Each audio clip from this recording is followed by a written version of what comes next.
Bonsoir à toutes et à tous et ravi de vous retrouver comme tous les soirs sur Média TV dans 60 minutes pour comprendre. Nous sommes le vendredi 6 novembre et comme vous le savez, tous les soirs de la semaine, nous essayons de vous donner des grilles de lecture pour mieux analyser, mieux comprendre ce qui fait l'actualité nationale ou internationale. Et vous l'aurez compris, aujourd'hui, en ce vendredi 6 novembre, c'est l'actualité bien sûr nationale en cette journée spéciale du quarantenaire de la Marche verte. Aujourd'hui, à laquelle nous consacrons cette émission. Bien sûr, les invités qui ont accepté d'être avec nous ce soir sont Monsieur Mekki Zouaoui, vous êtes économiste et professeur à la faculté de droit et de sciences économiques Rabat Agdel. Merci d'être avec nous aujourd'hui. Chokhaoui Rodani, vous êtes expert en stratégie et géostratégie. Merci d'être avec nous ce soir.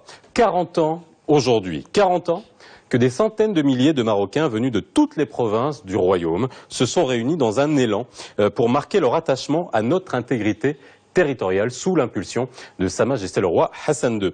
Cet anniversaire historique est l'occasion pour nous de revenir sur 40 ans d'efforts de développement économique et social des provinces du Sud. Quelle politique de développement a été déployée au Sahara? Quel bilan peut-on en faire? Et quelles perspectives nouvelles ouvre la régionalisation avancée? Province du Sud, un modèle de développement économique, c'est le titre de l'émission de ce soir. Le 6 novembre 1975, une journée historique, un tournant dans l'histoire du Maroc. La Marche verte qui a permis aux Marocains de libérer leur Sahara, une date qui a marqué la naissance d'une nouvelle vie pour les provinces du Sud. Car depuis 40 ans, le Sahara marocain a connu un développement fulgurant, avec un budget de plus de 12 milliards de dirhams. Notamment en matière d'infrastructure, les efforts ont porté sur des programmes de logement, rendant Laayoune, Boujdour, Smara et Dakhla villes sans bidonville. Par ailleurs, l'immense région ne disposait que de 7 km de route avant 1975. Ainsi, et pour désenclaver les provinces du Sud, l'État a investi dans un énorme réseau routier. En 4 décennies, plus de 3000 km de routes ont été rénovées ou construites. Coût global, 3 milliards de dirhams. Et côté énergie, une ligne à haute tension de plusieurs centaines de kilomètres de long a permis de raccorder des milliers de foyers dans les villes et villages du Sud.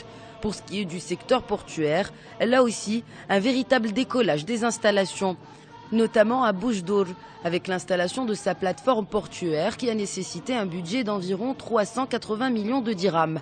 Le port de Tarfaya a été pour sa part réaménagé de telle sorte à élargir sa capacité, et ce dans le sillage du plan Haliotis. Dans la foulée, une dizaine de villages de pêche ont pu voir le jour. Gros investissement aussi dans les énergies vertes. Exemple du parc de Tarfaya qui dispose désormais du plus gros projet d'énergie éolienne d'Afrique. 131 éoliennes avec une capacité de production à terme de 301 MW. On estime son investissement à 5 milliards de dirhams. L'accès à l'eau potable a été pour sa part généralisé dans les provinces du Sud grâce à la réalisation de la station de dessalement des eaux de mer. Au-delà du développement socio-économique, la Marche verte a littéralement transformé la vie des habitants du Sahara marocain. Bien, messieurs, on a décidé ce soir d'axer l'émission sur le volet économique au niveau du développement des provinces du Sud, parce que c'était intéressant de voir depuis 40 ans, depuis la Marche verte et la réappropriation du territoire qui était sous la colonisation espagnole, de voir de quelle manière s'est développée économiquement cette région. C'est ce qu'on essaiera de voir aujourd'hui. Alors j'aimerais juste préciser à nos téléspectateurs que 60 minutes pour comprendre, on sera peut-être un peu en dessous aujourd'hui en raison de la retransmission en direct après l'émission du discours royal. Alors avant qu'on aborde le volet économique, messieurs, j'étais pas né. Oui, ben voilà, vous non plus, en 1975. Une grande mobilisation qu'on peut comprendre, un grand élan patriotique, aussi bien sur les réseaux sociaux. Beaucoup de gens se sont rendus à Dakhla, à Laayoune. Qu'est-ce que ça vous inspire? Qu'est-ce que ça vous rappelle cette date anniversaire?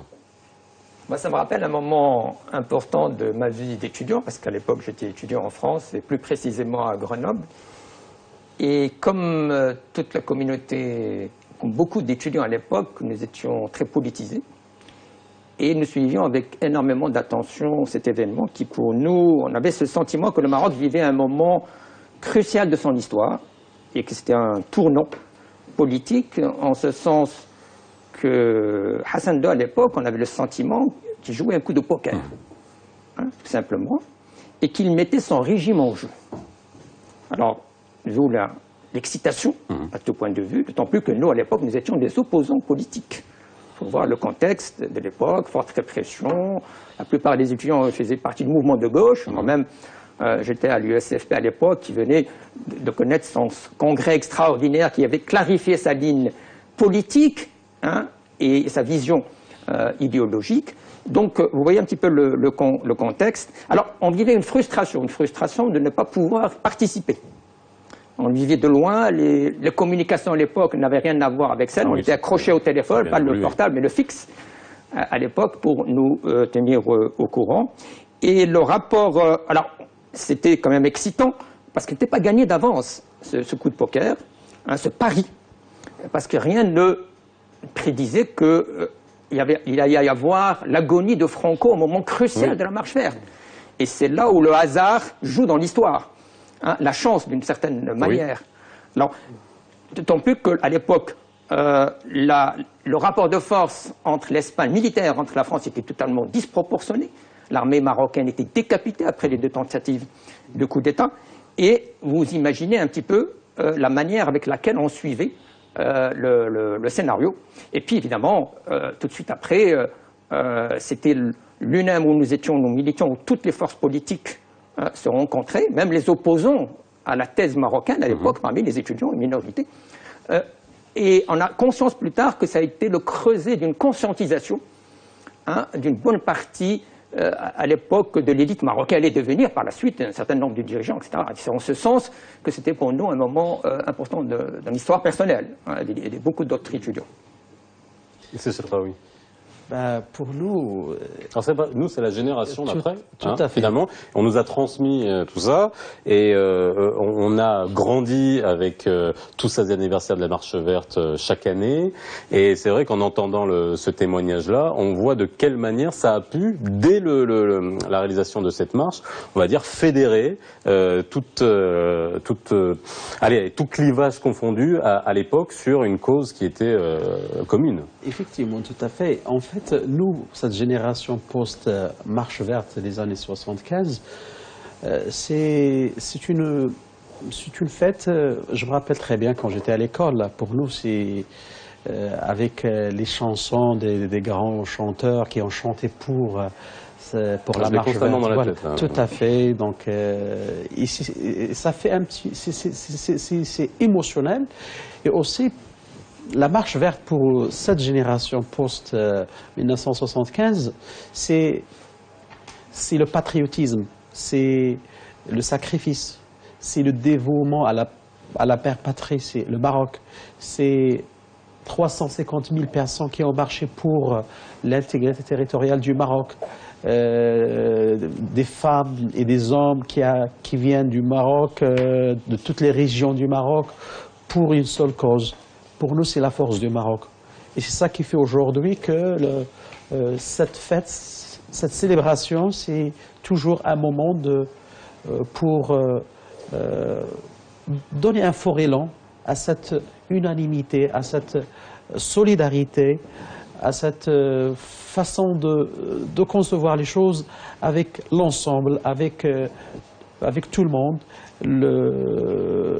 Notre génération, et particulièrement quand on parle de la marche verte, on parle de quelque chose qui est extraordinaire, qui est avec nous, au fond de nous.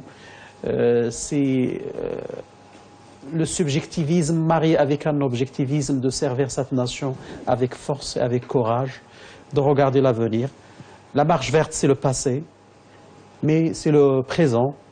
C'est l'avenir, c'est le sens et les sens qu'on doit prendre, qu'on doit essayer de tirer pour qu'on puisse faire évoluer notre nation, de devenir une puissance, de devenir une grande civilisation comme c'était auparavant. Alors, vous avez parlé de subjectivisme, d'objectivisme. On va essayer d'aller justement sur le point de vue de l'objectivisme. C'est l'axe, c'est l'angle qu'on a choisi pour ce soir. Et l'objectivisme économique. C'est-à-dire qu'en gros, la colonisation espagnole avait fait des provinces du Sud, avait laissé des provinces du Sud qui étaient tout à fait exsangues et tout à fait abandonnées. Et un immense désert. Voilà, un immense désert. Voilà. Et l'objectif était justement dans la réappropriation, au-delà de la réappropriation territoriale, politique, c'est la réappropriation économique.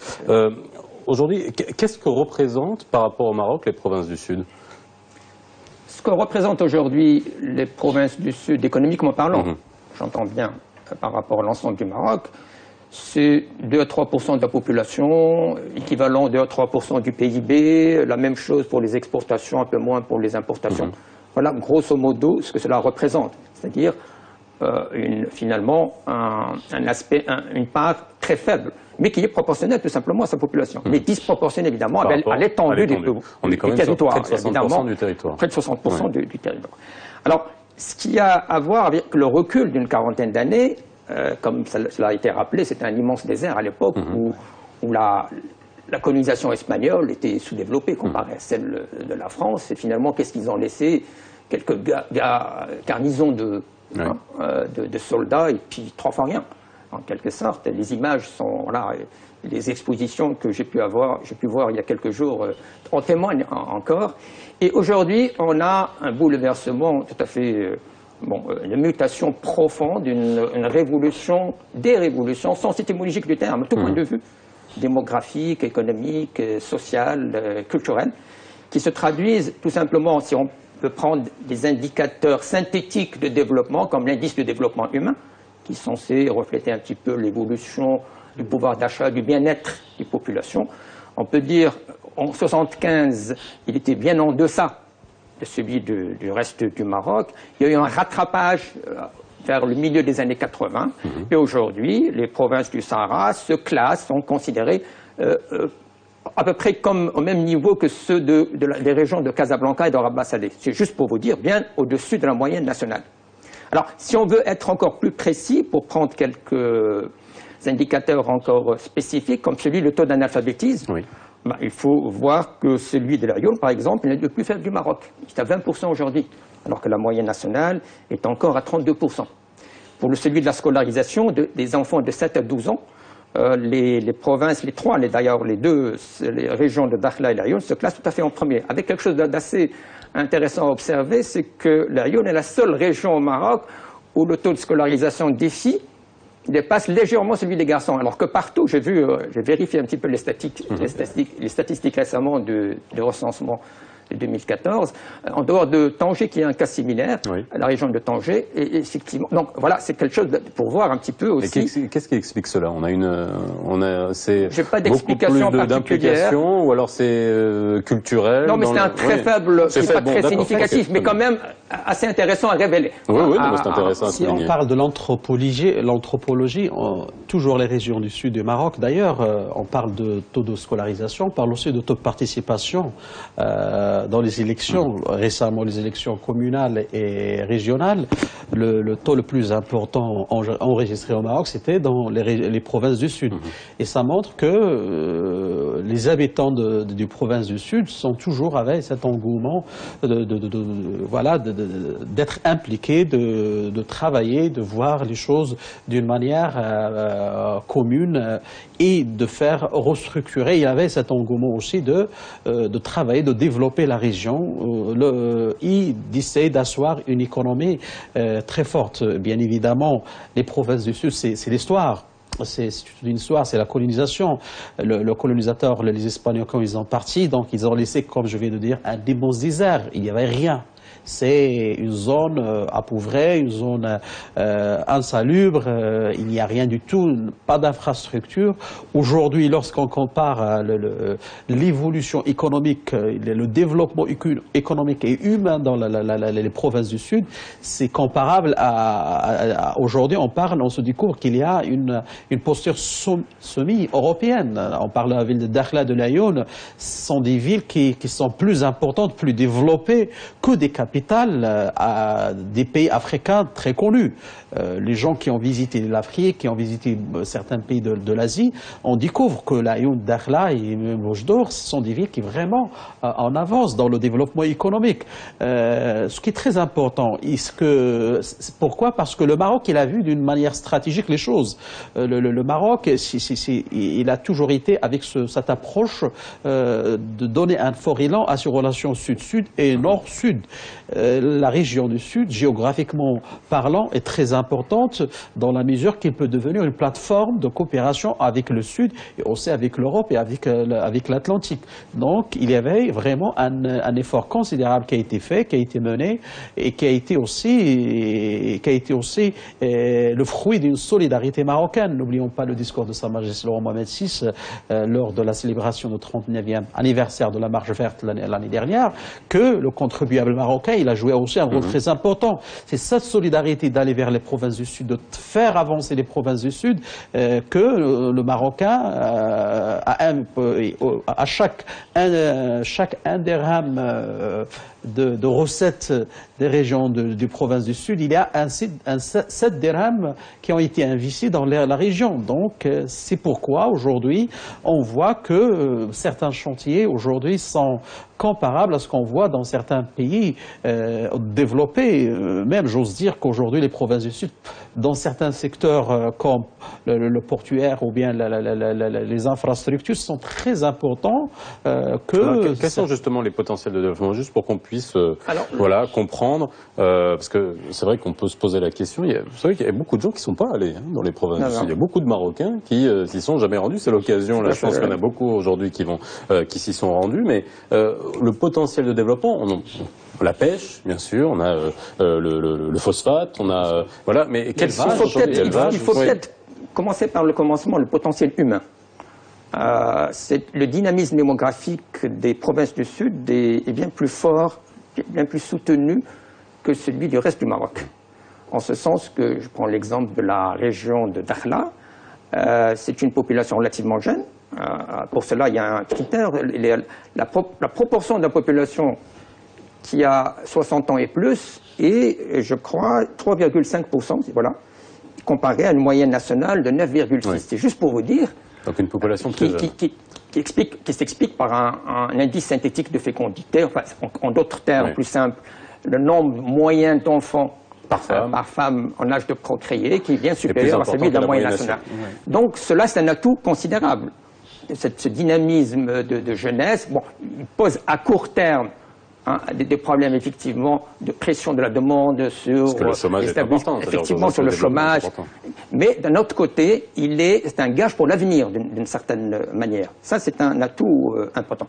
Les autres atouts, sont connus. C'est essentiellement la pêche, le littoral, le littoral, qui contribue pour une bonne partie, plus du tiers d'ailleurs, de l'emploi d'une certaine manière, avec un début de remontée de la chaîne de valeur, mais il y a encore énormément d'efforts à faire pour que puissent s'installer des activités génératrices de haute valeur ajoutée, en quelque sorte, qu'on aille en aval pour les produits de transformation. C'est déjà en cours, mais il y a encore beaucoup de chemin à faire à ce niveau-là, au niveau de la pêche. Autre secteur qui peut paraître paradoxalement, celui de l'agriculture. Alors l'agriculture, c'est un pays extrêmement aride, avec très peu de terres arables, où il pleut pratiquement très peu. Mais d'un autre côté, vous avez ce paradoxe que vous avez une agriculture à haute technologie, qui est extrêmement, avec des marges de profit extrêmement intéressantes, et qui peut être, dont on peut multiplier le potentiel par 5, 10, grâce à la conjonction de deux choses, c'est l'énergie éolienne et le dessalement de mer. Parce qu'effectivement, évidemment, il n'est pas question d'aller puiser dans les nappes fossiles qui aujourd'hui posent problème. Et c'est gratuit. Et ça ne se comprend pas. C'est aberrant sur le plan économique, qui est la gratuité de l'eau. Avec les passe-droits, etc., du fait, ça c'est des réponses à des questions, ou à des conjonctures. Mais il faut passer du conjoncturel à se positionner ou s'intégrer dans le moyen long terme. Donc on a pêche, énergie renouvelable, Et, la combinaison des énergies renouvelables. Alors, ce qui est intéressant peut-être à préciser, c'est que le coût finalement du mètre cube d'eau, dessalement d'eau de mer, revient à peu près à 8 dirhams, selon les dernières études qui ont été faites. Et 8 dirhams, compte tenu d'une marge extrêmement intéressante, une marge, c'est un peu le profit par rapport au chiffre d'affaires sur un hectare. Il y a encore énormément de potentialités et on peut aller jusqu'à des coûts plus élevés. C'est dire à quel point, s'il y a une volonté de combiner les deux, énergie renouvelable, éolienne, avec le dessalement de l'eau de mer, il y a, voilà, toute une marge de progression. De quelle manière ça, vous l'avez dit tout à l'heure, bon, on l'a bien dit, on en parle très souvent, le Maroc positionné en tant que hub dans son intégralité, sa position géographique, et vous l'avez dit, c'est une porte vers le sud, ces provinces du sud. De quelle manière aujourd'hui on peut, quels sont ces atouts de développement qu'on peut utiliser pour augmenter cette position géostratégique de porte vers le sud? Moi, je pense qu'aujourd'hui, il y a quelque chose qui est très important qui est en train de se passer aujourd'hui dans le monde. Vous savez, le Maroc est dans une géographie, une position géostratégique très importante. Si le triangle le centre de gravité d'un triangle stratégiquement important. Le Maroc, c'est l'Afrique. Le Maroc, c'est proche de l'Europe. L'Atlantique, les États-Unis, le Maroc, c'est aussi le Moyen-Orient avec ce rapport culturel et culturel. Donc, le Maroc se positionne comme c'est le passage obligé pour une coopération nord-sud ou bien sud-sud. L'Afrique, se trouve aujourd'hui dans des difficultés économiques, aussi de développement. Et le penchement du Maroc et la stratégie du Maroc pour aller à l'Afrique, pour essayer de développer l'Afrique, aujourd'hui, c'est très important. Je pense aujourd'hui les régions des provinces du Sud peuvent être cette connectivité, cette plateforme, cette connectivité internationale entre l'Europe, le Maroc et l'Afrique subsaharienne et l'Afrique du Sahel, et aussi avec le Maroc et l'Europe, le Maroc et l'Atlantique. D'ailleurs, les provinces du Sud disposent tous les atouts pour être vraiment cette plateforme stratégique, cette région géostratégique très importante. Aussi, il y a le côté sécuritaire. Vous savez, aujourd'hui, les régions, les provinces du sud marocain sont très importantes pour contrer tout ce qu'on appelle aujourd'hui dans la géopolitique criminelle. Vous savez, donc aujourd'hui, le cocaïne est en train de faire passer, transiter vers d'autres pays européens. Aujourd'hui, mais ça, c'est un vrai challenge, ça, pour le Maroc, justement, dans cette, on va dire, insécurité ambiante dans laquelle le Maroc tire son épingle du jeu, dans une région qui est très instable aujourd'hui, de faire des provinces du Sud une région stable, avec un niveau de développement qui soit acceptable. C'est un dilemme, sur sa position géographique. Alors ça, on y répond juste après la pause. Ah, d'accord. Bien, Mkizouewi, on était resté sur le challenge que représente, justement, voilà, et comment capitaliser de cette situation géographique. Qui est à quelques encablures, en quelque sorte, des îles Canaries, c'est extrêmement important, et qui est aux portes de l'Afrique subsaharienne. Alors, ce qui s'annonce, comme ça, c'est la réflexion un petit peu du Conseil économique et social et toutes les réflexions qu'il y a eu en parallèle, c'est comment désenclaver. C'est l'un des principaux handicaps. Finalement, on ne se rend pas compte des distances.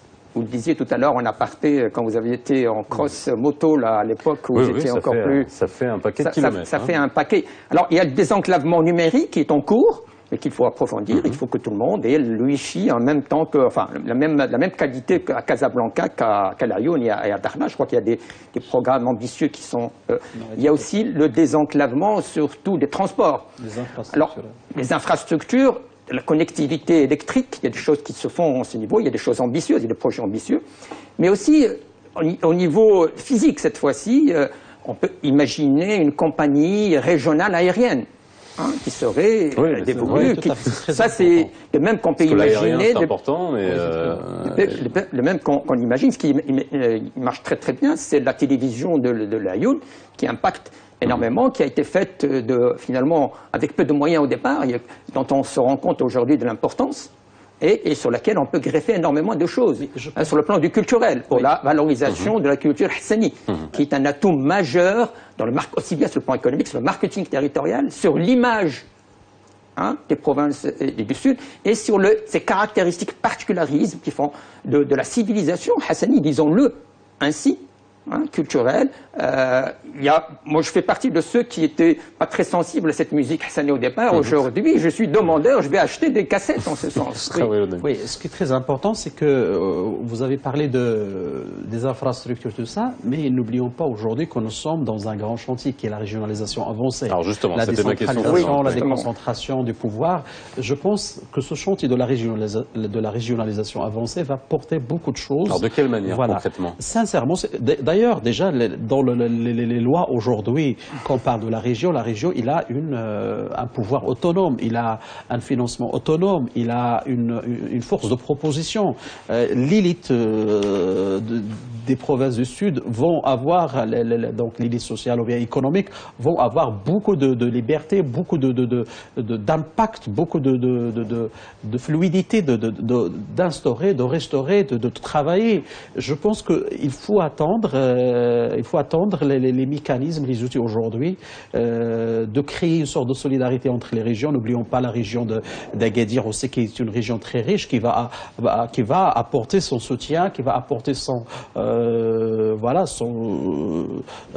soutien à cette région qui est très importante historiquement et civilisationnellement pour le Maroc et les provinces du Sud. Mais cette régionalisation avancée, est-ce que c'était finalement le préalable nécessaire, c'était d'une impérieuse nécessité justement d'avoir cette autonomie, parce que le désenclavement, l'intégration dans un pays qu'on découvre immense, très grand, est-ce qu'aujourd'hui cette régionalisation c'était finalement... le défi des conseils régionaux, enfin de toutes les instances, les institutions qui sont érigées et qui vont apparaître après pour mettre en œuvre, en musique, un plan ambitieux pour le Sahara qui va probablement être annoncé dans les jours à venir, ou peut-être oui, peut-être dans les heures à venir, plus tôt. Dans les minutes. Là. Dans les minutes à venir. Et c'est la question de la gouvernance. C'est la question de la gouvernance et surtout des défis, les défis majeurs. Comment sortir de cette économie assistée. L'économie de la rente. L'économie de la rente et l'économie assistée. Peut-être juste dire quelques mots pour cadrer un petit peu les choses. C'est que dans la péréquation, qu'on appelle péréquation, c'est un mécanisme de redistribution des revenus pour pallier un petit peu les disparités. Entre régions. Alors, dans ce mécanisme de péréquation entre les provinces du Sud et le Maroc, il y a les provinces du Sud bénéficient d'un apport, d'un solde net de 10 milliards de dirhams par an. Ce qui disait, une autre manière de dire ce que disait tout à l'heure notre ami, c'est que sur un dirham prélevé du Sahara, l'État dépense 7. Voilà.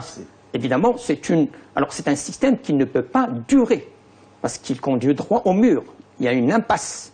Donc tout le monde est conscient aujourd'hui qu'on atteint les limites. Mais quelle va être la difficulté je donne un exemple d'encourager l'initiative privée lorsqu'on a été pendant aussi longtemps, comme vous l'avez dit, dans l'économie de rente, dans le c'est ça l'un des défis majeurs, comment sortir du système d'assistanat, qui est très mauvais à tout point de vue pour l'ensemble du Maroc en tant et pour les populations concernées, parce qu'elles sont dans une situation où elles ne sont pas à l'aise, et ça tue l'initiative, et on a vu dans certains pays qui ont utilisé ce système d'assistanat comme c'est difficile de sortir, alors qu'il s'agit de favoriser et de stimuler l'initiative, de toutes sortes d'initiatives, économiques, sociales et tout ce qui en suit. Donc voilà, c'est un défi majeur. Alors l'autre défi, qui n'est pas moindre, c'est la rationalisation de cette politique d'assistanat. Il ne s'agit pas de la supprimer, bien sûr, mais elle est disproportionnée par rapport à la population. C'est pratiquement 3-4 fois plus par rapport au...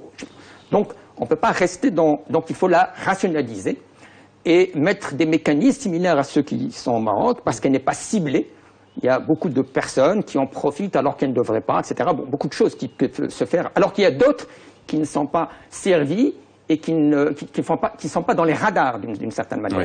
Et ça, c'est un problème de ciblage. Mais alors justement, comment ça va se passer? Parce qu'il va y avoir de la résistance, je veux dire, il va y avoir des frottements. Disons, on sort d'une situation qui est pas confortable, on va pas utiliser ce mot-là, mais d'assister à une situation, vous êtes autonome, vous devez prendre vos décisions et vous devez vous développer. Si simple. Donc, quand on décortique d'une manière détaillée comment les investissements sont portés dans les provinces du Sud, c'est l'État. L'État, il investit trop, il investit d'une manière considérable. Aujourd'hui, il faut diversifier les choses. Il faut donner,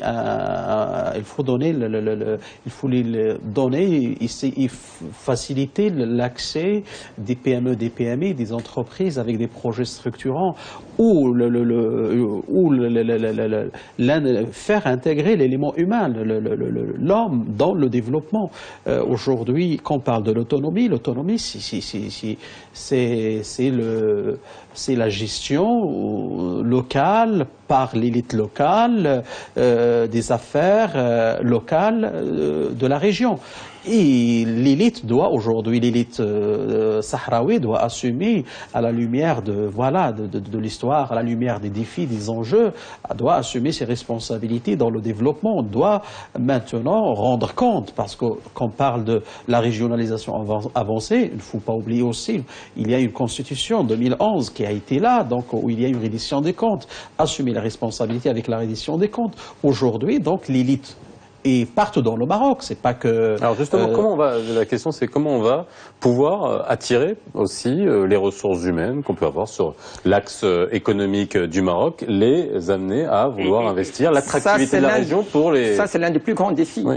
Parce que pour pouvoir, le problème aujourd'hui qui va se poser, même si on a les ressources, c'est la mise en œuvre.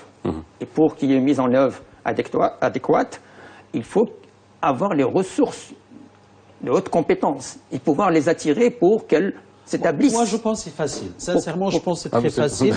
Non, mais pour qu'elles s'établissent. Alors, il faut voir la cohérence globale. L'Agence des provinces du Sud, qui, depuis sa naissance, depuis sa création, a réussi à avoir un pôle entre elles, enfin, en son sein, de hautes compétences. Aujourd'hui, une décision qui a été prise, c'est que de Rabat à Laayoune. Bon, peut-être ça s'explique légitimement, etc. Mais d'un autre côté, elle perd son intelligence, une bonne partie de sa matière grise est perdue. Pourquoi? Parce que pour des raisons humaines, etc., de scolarisation des enfants, etc., de connectivité, on n'arrive pas à avoir... Alors, ça, c'est un défi. Alors, au même moment où on veut investir des sommes considérables, alors, comment faire en quelque sorte? N'aurait-il pas fallu garder une part ici à Rabat, parce que finalement une bonne partie de la conception... Vous aurez été partisan d'une manière progressive. D'une manière progressive, d'une certaine manière. Je pense. Le Maroc n'a pas de pétrole, n'a pas de gaz, mais il a des ressources humaines inépuisables, une source d'élite inépuisable. Aujourd'hui, c'est très important. La source d'élite inépuisable, pas non, encore. Non, Justement, le problème mais aujourd'hui, il faut créer, moi je pense qu'il faut créer des mécanismes et des outils pour faire émerger une élite. Il faut créer un ascenseur social. Aujourd'hui, avec le concept de la régionalisation avancée et des régions, il ne faut pas que Rabat soit le centre de la formation de l'élite marocaine. Il faut demain, Laayoune soit un centre régional, Marrakech un centre régional, Beni Mellal un centre régional. Donc il ne faut pas que chaque fois que pour qualifier quelqu'un de l'élite, il faut qu'il passe par la ville de Rabat ou la ville de Casablanca, soit l'élite économique, soit l'élite politique, je parle d'une manière générale. Donc je pense que c'est très facile, il faut créer un ascenseur social. Aujourd'hui, dans les provinces du Sud, c'est facile, il faut mettre le paquet sur la formation, sur l'enseignement, il faut créer des universités.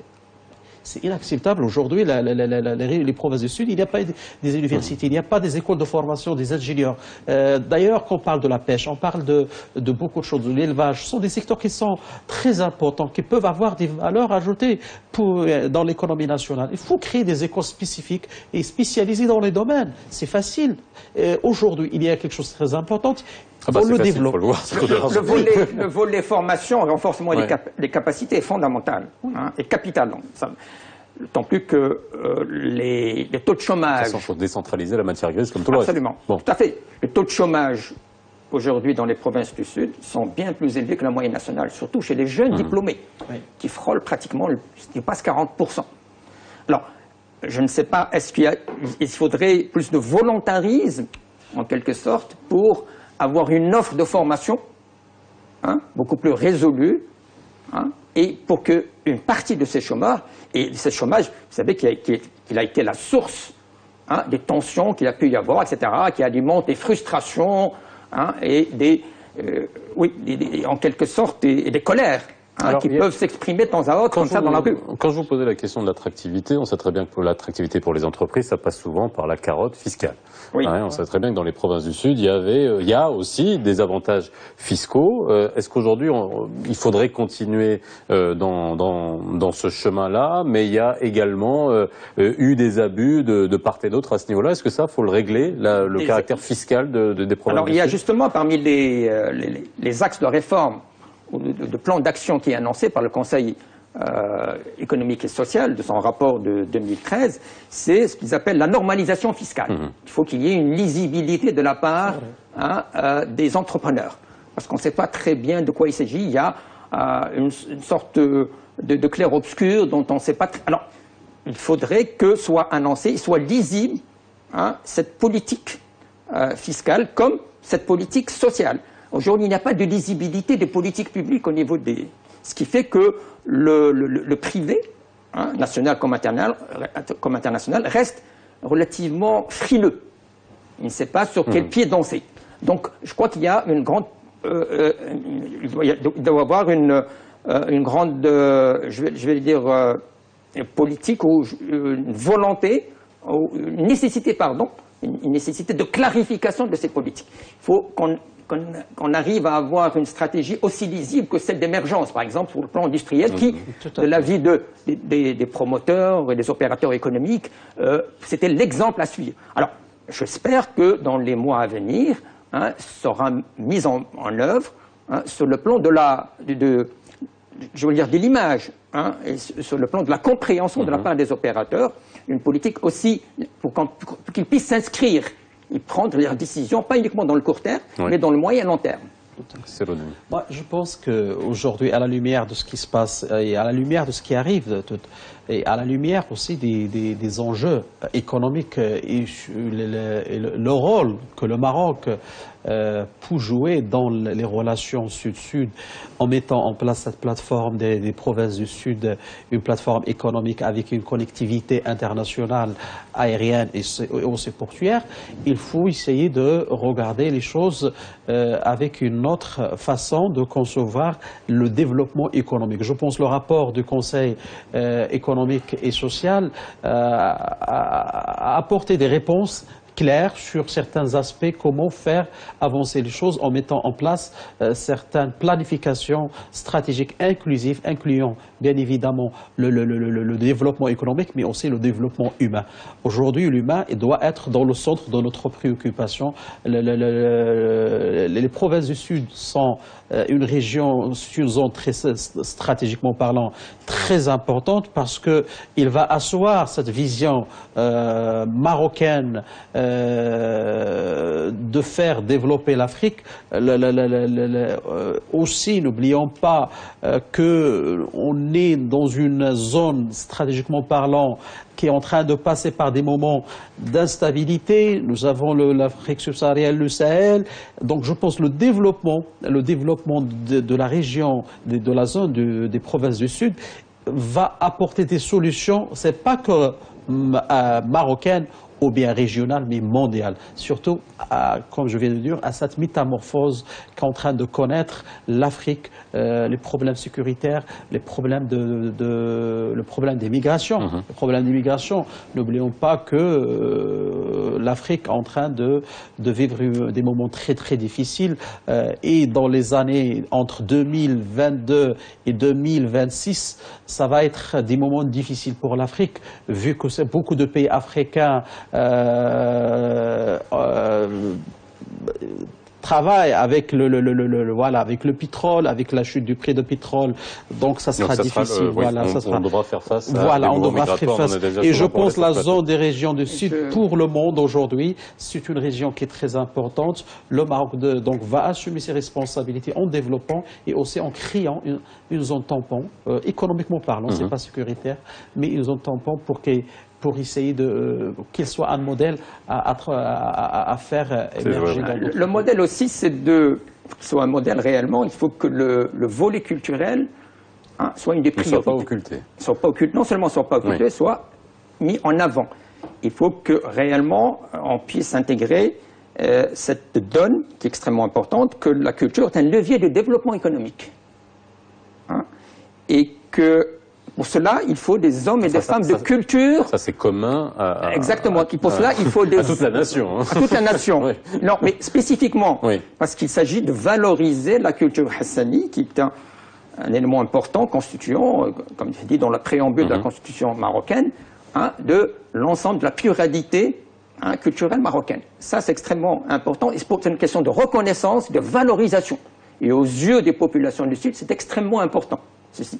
Et il faut saluer le travail considérable, extrêmement intelligent, qui a été fait par l'Agence des provinces du Sud, qui a publié une vingtaine de beaux livres, que plusieurs Marocains ignorent d'ailleurs, parce qu'il y a un problème de diffusion, et qui aux yeux des Sahraouis a été un élément extrêmement important, avec d'autres réalisations sur le plan culturel, comme demain le musée de Dakhla, qui est une très belle architecture, qui sera pratiquement, qui préfigurera un Guggenheim, en quelque sorte, de Dakhla.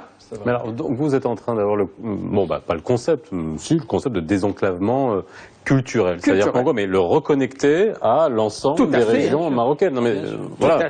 Alors, que les Marocains ne croient plus que c'est une région qui est loin. On sait que c'est chez nous, mais c'est loin et on ne connaît pas. Le meilleur moyen de promouvoir le tourisme interne, c'est justement à travers la promotion de la culture. Et le désenclavement. Alors justement, en parlant de désenclavement... La préservation du patrimoine, qui est considérable, qui est méconnu, l'ensemble des Marocains, et qu'on met en place de plus en plus, qu'on découvre de plus en plus, et qu'il faut valoriser des savoir-faire, patrimoine aussi bien matériel qu'immatériel. Donc c'est pour ça qu'il faut, je le répète, avoir des hommes de culture à la tête de ces institutions.